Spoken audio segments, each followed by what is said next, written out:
There's some hoes in this house. There's some in this house. In this house. There's some in this house. In this house. There's some hoes in this house. In this house. There's some in this house. During coronavirus, there was a little bit of pressure that landlords definitely felt. And how did they deal with their non-paying tenants? Sometimes they killed them. Typically, under normal circumstances, when there is not a federal moratorium on eviction that is in place, that is protecting tenants from eviction, landlords have the right to exclude or to evict if a tenant does not meet those contractual obligations. A landlord can give them the boot. Not in 2021 during this time. If there was a non-paying tenant, and they had filed the right papers and submitted the declaration form for non-payment due to loss of job or other financial circumstances that made it so they could not pay their rent, landlords could not legally evict them. So, due to this national moratorium that was in place, some landlords did take matters into their own hands. So we're going to look at the timeline throughout 2021 where landlords either attempted to or outright killed their tenants and how the press covered this. So these are where the murders have happened or the attempted murders have happened. As you can see, they are strewn across the United States.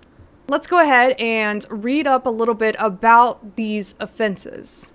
The first one that took place was in February of this year. The headline is Albany landlord tied up 2 tenants and dumped them in cemetery because he wanted to evict them, according to the police. The landlord Sean Douglas, 48, was arrested on Monday and arraigned on charges of second-degree kidnapping. He is being held on $50,000 bond at the Albany County Jail. This, of course, is about the initial reports that made it to the press. An Albany landlord unable to evict 2 tenants due to COVID-19 restrictions allegedly took matters into his own hands to remove them from his property when he kidnapped the pair using zip ties, tape, and pillowcases before dumping them in a cemetery in a remote area, according to police and law enforcement officials. The bizarre occurrence took place between 1 a.m. and 8 a.m. on Sunday at the multi-unit Grandview Terrace, located in the city's south end. According to police, the tenants, a 21-year-old woman and a 32-year-old man, were sleeping when Douglas allegedly ambushed the pair. Douglas, who had allegedly been with 2 other people, allegedly pummeled the 32-year-old man before he was tied up. According to charging documents, the defendant did utilize duct tape, zip ties, and pillowcases to restrain both victims, secured them in vehicles as they transported them from their residence against their will, ultimately discarding the victims in an empty cemetery. Everything's the alleged, not the alleged, but the alleged. During the alleged abduction, Douglas and 2 other suspects, who have yet to be identified, drove to a motel that he alleged the victims later told police may have been in Colony, and then to an isolated cemetery in Ghent, a rural town in Columbia County located 35 miles southeast of Albany. As you can see, this is one of the first major occurrences from this year where a landlord took matters into his own hands. Now, I think this is a weird narrative to go with if you are an outlet or the press reporting on attempted murder. Which brings us to our next case. This is in Antioch, California. Pay close attention to the way that this is written, all right?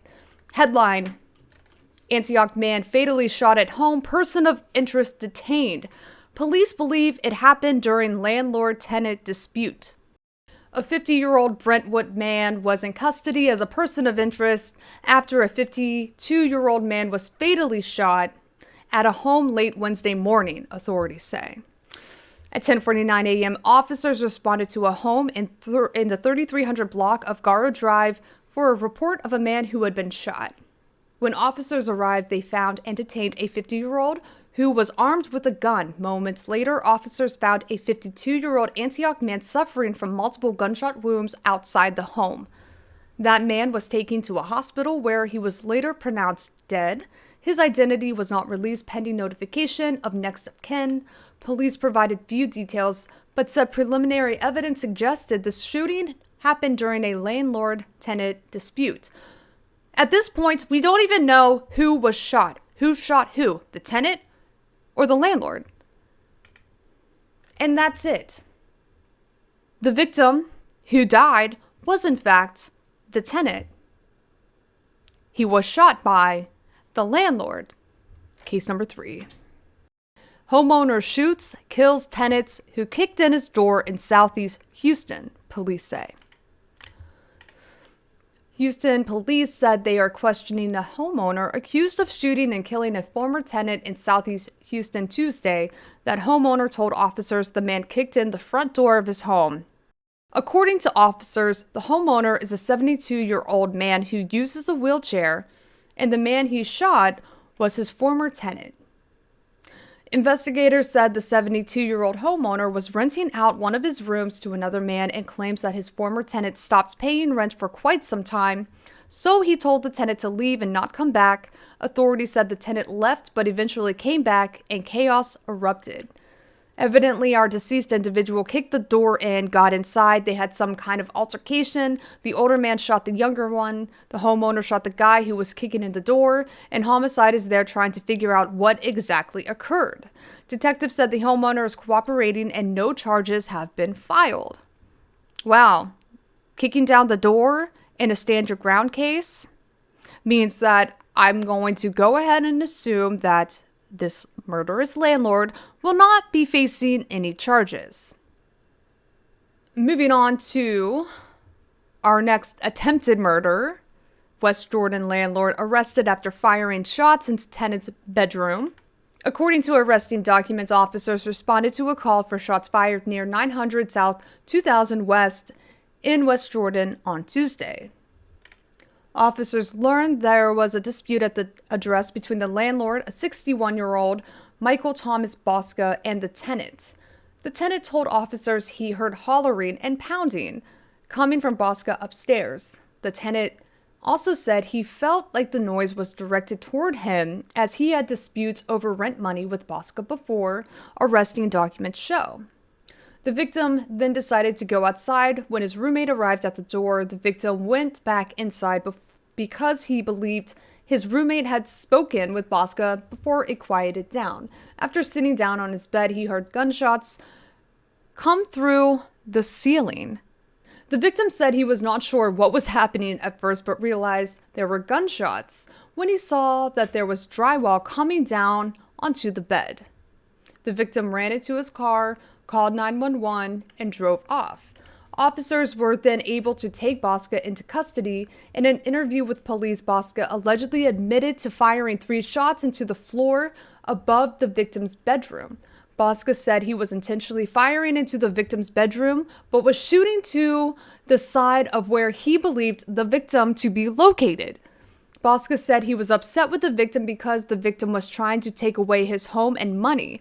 Bosca said the victim sent him a text message about Bosca's $2 million that upset him and caused him to fire the 3 rounds into the floor, police said in the arresting documents. Bosca was arrested for aggravated assault, felony discharge of a firearm, and possession of a dangerous weapon by a restricted person. So this is the closest that we have seen to immediate justice attempted to be served. But still, think about how this was unpacked by the press. They always mention some sort of wrongdoing at the hands of the tenant. This is the entitlement that we see from landlords in the way that they act and behave, the way that they have carried on throughout the duration of the pandemic. Whenever they made this about their plight, the assumption was always that tenants might be taking advantage of these moratoriums on evictions, making it so they can stay sheltered in place, not pay their rents, instead of looking at the bigger macro level picture here, looking at unemployment numbers, and safely assuming that the likelihood is that tenants cannot pay their rents because they lost their jobs. Moving on. Tuesday, July 13th, 2021, Neighbors alleged tensions between landlord-tenant prior to Moberly's shooting. 5 days after a Moberly man allegedly shot and killed 49-year-old Mitchell Nickerson, details surrounding the case showed a complicated history. Tensions between Jerry Fitzwater, the owner of the house where police say the shooting took place, and his tenants stretched back for months. Court records show that Fitzwater was looking to evict the tenants who lived right next to him on the 300 block of Burkhart Street. When an eviction hearing was scheduled for June 17th, court records show that tenants did not appear in court. A week later, one of the tenants, Margaret Lancaster, filed for an appeal of the eviction. Lancaster declined to comment on the matter. On that block, neighbors seemed still unsure of what to make of the alleged shooting. According to police records, Fitzwater said he witnessed drug dealings at the house, which led him to shoot Nickerson, who was visiting the residence. Two of Fitzwater's friends, who declined to give their names, say they were at Fitzwater's house when the alleged killing took place. They say they have witnessed several specific instances of drug dealings, a claim which Aubrey McCracken, a family friend of the victim, denied, as do other members of his family. So it seems a little convenient, a little too convenient, in fact, that the landlord is saying that they have witnessed multiple drug dealings occur. This, of course, is on par with what we have heard thus far about landlords feeling as though they are entitled to take matters into their own hands. And if the tenant who is now accused of drug dealing can no longer defend themselves because they're dead, it makes it a lot easier for the landlord to state their case if this does go to criminal trial. They added they believe both the police investigation and media coverage of the shooting is inaccurate, citing some details of the case, such as the physical location of Fitzwater in the altercation, as false. Amanda Simpson, another neighbor from down the road, said that Lancaster's residence does have a reputation as a drug house. Court records show that Nickerson, the victim, does have drug charges from as recent as May. Fitzwater's friends say they are most disappointed in the state's handling of the eviction case and previous altercations, saying Nickerson's killing could have otherwise been avoided. They added that while they believe Nickerson to have been innocent in the matter, they think that Fitzwater reached a breaking point. Amid the finger pointing across the street, prosecutor Stephanie Lunsford said Fitzwater could face additional charges once Nickerson's autopsy is completed. It almost seems as though the underlying message that you hear from the perpetrator, the landlord who murdered the tenants or attempted to murder the tenants, if landlords had not been pushed by tenants who were not following the rules or paying their rent on time, then they wouldn't have killed them in the first place. Coming up next, we have a girl boss from Albuquerque, New Mexico. This is a report from the Albuquerque Police Department. Owner of ABQ Realty Company pointed gun at tenants. The owner of a local realty company is accused of pointing a gun at a tenant's chest on Wednesday. He came into the office demanding his air conditioner be fixed after being broken for weeks. Carrie Taylor, 39, which does not fit the description of most assailants we have seen thus far, mind you, is behind bars at the Metropolitan Detention Center and charged with aggravated assault with a deadly weapon. Elevated Management Group, the company owned by Taylor, did not respond to a request for comments. According to a criminal complaint filed in the Metropolitan Court, Albuquerque police responded around noon to the realty company's office near Rio Grande and Central after a tenant reported being threatened with a gun by the owner. The man told police his air conditioner had been broken for 2 weeks and he felt Elevated Management Group was not working with him to resolve the problem. He said on Monday a company came to repair the air conditioner but found the motor was broken and told the tenant they would refer to the realty office to fix it. The man told the police he went to the Elevated Management Group office to see about getting answers. He said the owner, Taylor, greeted him, and when he began asking questions, she asked if he had an appointment. The man told police he said he hadn't made an appointment, and Taylor told him he would have to leave and leave now. The two exchanged words, and then the tenant refused to leave, telling Taylor he would have to be physically removed from here. The man told police Taylor then pulled out a gun, cocked it, pointed it at his chest, and said, "Now get out." He said he was afraid of getting shot and left the office to call police. According to the Elevated Group Management website, Taylor founded that company along with Reno Realty Property Management and Venture Realty Group. The website calls Taylor an embodiment of commitment, excellence, and entrepreneur spirit who loves to stand by her clients. This article is all about trying to make it seem as though the tenant had overstepped, and yes, maybe he did threaten to not leave until his issue was resolved. But if you are a grievance tenant and you are demanding answers, and maybe he was trying to take advantage of the fact that a woman who was in charge of things maybe was not going to stand up and literally pull out a gun and point it at his chest and then tell him to get the fuck out. But again, the press, the Albuquerque Journal, absolutely takes it upon themselves to find all of the best redeemable qualities about this woman who attempted to kill some. I don't want to say attempted to kill because we don't necessarily know that, but definitely incited violence and threatened her tenant with a deadly weapon. This is a real unique one because clearly this is a girl boss. She owns multiple real estate companies. She is a very well-respected woman, and she felt as though this man who walked into her office without an appointment had overstepped his boundaries, and she, being the girl boss that she is, decided to also take matters into her own hands. The real criminal was the tenant who dared to step into the office of the Slay Queen herself without an appointment. August 28th, landlord 84 accused of killing missing tenant near Everett, that's in Washington. Detectives believe the homeowner shot his renter who disappeared on August 28th and disposed of the body. An 84-year-old Everett area man is accused of shooting and killing one of his tenants late last month after an argument. Lloyd Richmond was arrested Friday night and booked into a Snohomish County jail for investigation of second-degree murder and first-degree assaults. On Tuesday afternoon, Richmond's bail was set at $1 million by Everett District Court Judge Pro Tempore Remy Leonard. Richmond owns and lives in a house in the 8800 block of Del Campo Way. He rents out multiple rooms in the homes to tenants.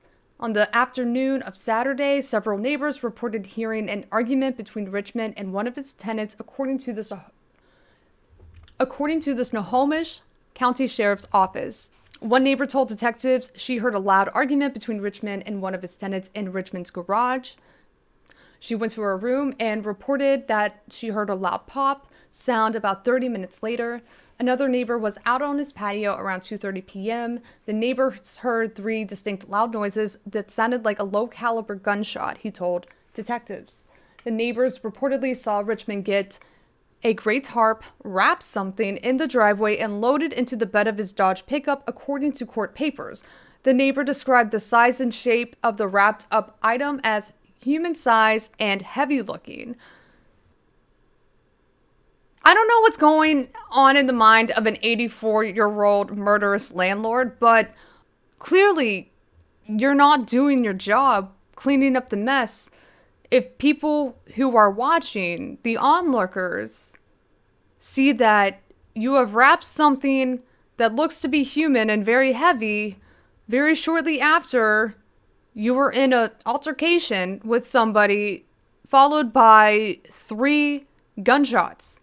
But I guess that's outside of the purview of this discussion. The neighbor later saw Richmond spread some type of litter or absorbents to cover up a red stain on the driveway. In the hours that followed, the neighbor reported he noticed that a black Honda Civic, which he believed belonged to one of the home's tenants, was no longer parked outside the house. Like, what are you doing over here, old man? Oh, just killing somebody and cleaning up the mess in broad daylight. The next day on Saturday, the neighbor saw Richmond move the wrapped up item from the bed of his Dodge into a red Chevy Trailblazer. Richmond left the house and did not return for 7 hours, the neighbor reported. The neighbor called the sheriff's office the following day to report what he had seen. He did not call 911, he reported, for fear of his safety and concerns that Richmond's home was a drug house in which meth was being made. Motherfucker does look like he should be in the oak tree making cookies for Christmas. He looks like a little Keebler fucking elf. Fearful that the Richmond home was a drug house, which means that this could be one of the defenses used by the landlord to try to justify his case or what had led him to the breaking points. Very similar to the story that we have heard in Orberly. Another neighbor reported they witnessed Richmond loading a mound wrapped in tarp into the bed of his truck. The elderly man used a boat trailer winch to lift the wrapped item, the neighbor reported to detectives. On Thursday, the Snohomish County Sheriff's detective went to Richmond's house. The man was not home. According to court documents, a detective got permission from a female tenant to collect a sample from the red stain in Richmond's driveway. Its contents tested positive for blood. The woman reported to detectives that she overheard the argument between Richmond and another tenant on Saturday and hadn't seen the tenant since. She reportedly spoke to Richmond about the incident.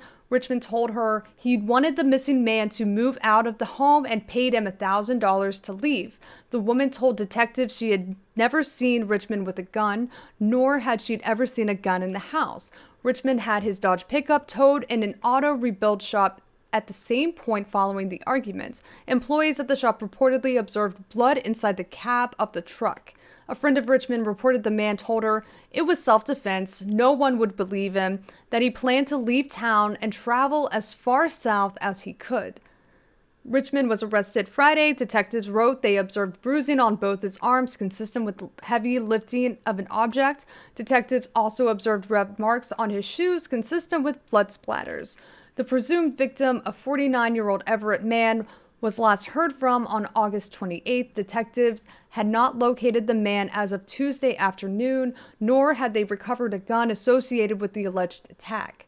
Defense attorney Samantha Summerman argued that no probable cause for the murder charges. There's no body, there's no weapon, there's no eyewitness, the defense said in court Tuesday. The point of probable cause hearings like this is that when you don't have basic elements that point to the charge of murder, then you don't have probable cause to hold someone. No, just all of the neighbors who saw the old fucking man carrying some sort of thing wrapped in tarp that looked like it could be a body and that was very heavy, and there was blood coming out of it, and there was blood on the fucking, there was blood in the bed of the truck, and there was blood on the shoes, and there was blood on the driveway, but no, there's no body. No, there's no body, so clearly the probable cause has to be thrown out the window. Deputy Prosecutor Bob Hendricks asked the judge to set Richmond's bail at $1 million. This is a violent crime that shows calculation after the act was allegedly committed, the prosecutor said in court. I have to point out, counsel is right. No body has been recovered. No firearm has been recovered. The only person who would appear to have knowledge of both of those is the defendant. The judge sided with the deputy prosecutor. Richmond was in custody at the Snohomish County Jail Tuesday afternoon. He has not been formally charged. September 14th, 2021. This is the DA from Washington County, Pennsylvania, saying that the landlord was justified in shooting and killing tenants. Washington PA, a landlord who shot and killed a man after trying to post his property in arrears was justified, the Washington County District Attorney said on Tuesday. 36-year-old Leonard Williams was shot and killed along West Walnut Street on September 1st. According to District Attorney Jason Walsh, the landlord told police that after he posted Williams' property in arrears, Williams threw the notice on the ground, followed him, fought with him, threatened him, and tried to get into his truck. With the landlords inside the vehicle, Walsh says witnesses told police a struggle ensued after the driver's side door, saying he feared for his life and the landlord shot Williams. Walsh says evidence shows that Williams was the aggressor and the landlord fired in self-defense. Based on that evidence, Walsh said there will be no charges against it because it's justified homicide under Pennsylvania law. He will be protesting. We will be marching. We are going to get justice for him, and this is mostly a hate crime from here on out, and we have a lawyer, and we will sue the whole department. That's how I feel," said Williams' family member, Keona Campbell. In this case, in Pennsylvania, the DA is actually siding with the landlord.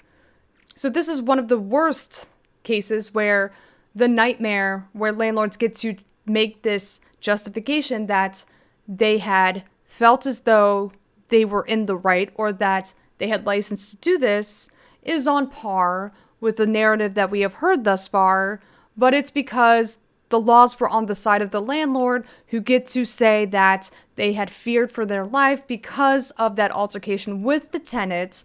They brandished their weapon, shot, and killed their tenant because they were fearful of what the tenant would do next. Knowing that the law is on your side and knowing that you can take advantage of these laws that allow you to kill in self-defense, and that's what the landlord did in this instance. September 21st, 2021, coroner identified tenants allegedly killed by Las Vegas landlord over unpaid rent. A landlord reportedly shot his tenants to death over a dispute regarding rent early Tuesday morning, according to Las Vegas Metropolitan Police. LVMPD confirmed that Arnaldo Sanchez, 78, was arrested in connection with the shooting. According to jail and court records, Sanchez faced 2 murder charges and an attempted murder charge. Ray Spencer said the homicide took place on Chicago Avenue near Wyoming Avenue and Industrial Road around 2:25 a.m. The area is also near the Strat Hotel and Casino. Spencer said police were called to the area after multiple shots were heard at a residence. When police arrived, they found a woman in the driveway suffering from a gunshot wound. She was pronounced dead at the scene. While officers were securing the scene, a man came out of the residence suffering from 9 gunshot wounds. The man was taken to University Medical Center in critical condition, but police said Tuesday afternoon that the man is expected to survive. The male suspect, later identified as Sanchez, was barricaded inside the residence and was not cooperating with police. Eventually, he negotiated with police and was taken into custody. Once police got into the home, they located another woman suffering from gunshot wounds inside the home. She was pronounced dead at the scene. Police said Sanchez was renting out rooms to 3 of the victims in the home. Police said Sanchez argued with one of the female tenants about unpaid rent before he shot the 3 victims. According to an arrest report, Sanchez had become angry about the rent situation several days prior to the shooting. A witness told police that they recommended Sanchez try to evict tenants, but he reportedly said he would handle this his way. A boyfriend of one of the victims called police, the report said. He said he was living in the home and saw his girlfriend leave the house before hearing several gunshots. The boyfriend said he saw Sanchez in the hallway shortly after, smiling and laughing, the report said. Another male tenant exited his room, and the boyfriend said Sanchez told him he would not be able to run from him anymore, the arrest report said. The boyfriend said he saw Sanchez push into the man's room before hearing several gunshots. According to the arrest report, police found a semi-automatic handgun hidden in a bush not far from the house. The nearby residents told police Sanchez asked them to hold the gun for him. One of the residents said he put the gun in the bush. Sanchez was later taken to LVMPD for questioning. Sanchez reportedly asked for a lawyer and didn't provide an interview. According to court records, Sanchez will have his first hearing Wednesday morning. The Clark County Coroner's Office on September 9th identified one of the victims as 57-year-old Las Vegas woman Dawn Kelly Paintner. She died of gunshot wounds in a homicide, the coroner ruled. On September 21st, the coroner identified the second victim as Pauline Wilson, 53, from Las Vegas. She died of multiple gunshot wounds in a homicide, the coroner ruled. Again, just another landlord taking matters into his own hands and definitely enjoying every minute of it, laughing and smiling as he shot his tenants to death, and feeling as though he had the right to handle things his own way, instead of even attempting to go through the proper channels and evicting his tenants. Like the rest of the landlords who don't also take matters into their own hands and try to or outright kill their tenants. We have one more. This, of course, is the most recent one from October 25th, 2021. Kansas City landlord accused of stabbing tenants to death over heating complaints. Clay County prosecutors charged a man with second-degree murder after witnesses said he stabbed his tenants more than 30 times before the victim complained about a heating issue. According to court documents, 44-year-old Gordon Macbeth showed up at his rental property on October 22nd to confront 28-year-old Daryl Gilland and his girlfriend. Court showed the couple messaged Macbeth because the heat in the home near 62nd Street and North Topping Avenue stopped working. Gilland's girlfriend said Macbeth became aggressive and started throwing things at her when he arrived at the house. Those same documents show that she told police Macbeth pulled a large hunting-style knife, pointed it at Gilland, and verbally threatened the victim. That's when the police said Macbeth started stabbing Gilland. She screamed and ran into the neighbor's home. Other neighbors heard the screams and ran to help. One of the neighbors said he found Macbeth on top of Gilland with a knife. He pointed his gun at Macbeth and ordered him onto the ground. Police said he held Macbeth at gunpoint until the officers arrived and arrested Macbeth. Gilland's girlfriend and another neighbor tried to help the victim, according to court records, but the victim died before the emergency responders arrived. Investigators said they obtained surveillance videos from one of the witnesses that supports at least part of what the witness had said happened. The probable cause statement also said the officers determined that Macbeth viciously stabbed a man to death for no apparent reason.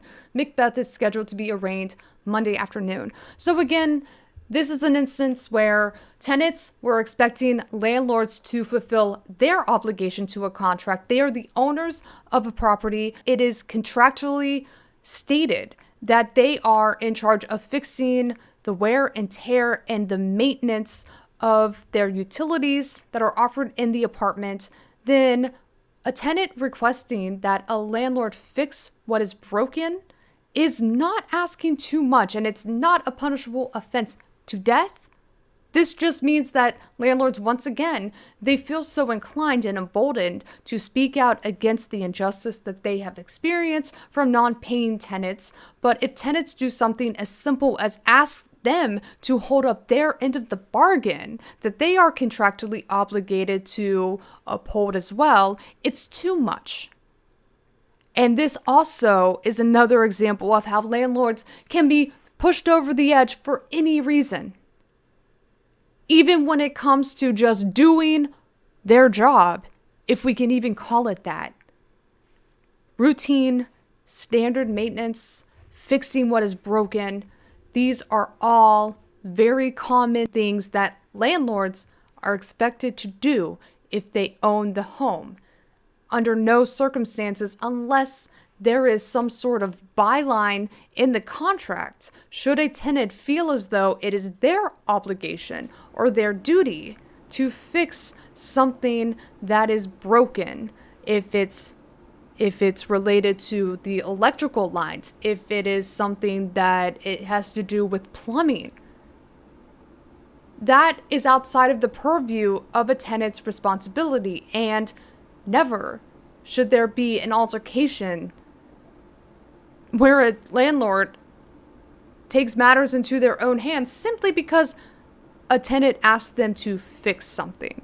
The worst part is that witnesses were not able to parse out what had happened and just automatically assume that the landlord killed the tenant for no reason, which means that the difference between these altercations that we have heard about and this particular altercation is that there was not an altercation where the tenant became aggressive and the tenant did not accost the landlord. It sounds as though the tenant had calmly asked and respectfully asked the landlord to fix the heating in this apartment,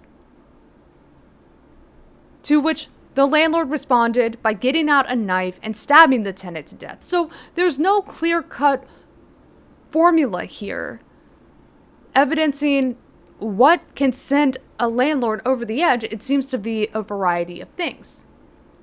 The point being is that if we did not rely on landlords or did not have to rely on landlords, nobody would be dead. I will add this. Whenever I was researching landlords killing tenants, I did stumble upon quite a few stories of tenants killing landlords. But I stand firmly, in my opinion, if we did not have to rely on landlords to provide us a roof. And we did not have to rely on landlords providing us shelter at a very high price, we would not have any dead landlords or any dead tenants. That's all I'm trying to say. I think the hardest pill to swallow from reading the way that mainstream media outlets and local outlets retell the story of a landlord killing their tenant is that they are trying to almost give them cover, that there is some sort of justification that could be why landlords snapped and ultimately committed murder, and in some cases double homicide, because they are so used to getting whatever they want from their tenant and being able to evict their tenants. Tenants had federal protections that allowed them to stay sheltered in place during a public health crisis. And landlords felt slighted, and it sounds as though they were willing to do things their own way, where they felt it was their rights or their duty to remove their tenants because the proper ways and the channels through the evictions court were no longer available. They were willing to pay the ultimate price to punish their tenants. There's some hoes in this house. There's some in this house. In this house. There's some in this house. In this house. There's some hoes in this house. In this house. There's some in this house. In this. I'm a killer when I get in the pussy.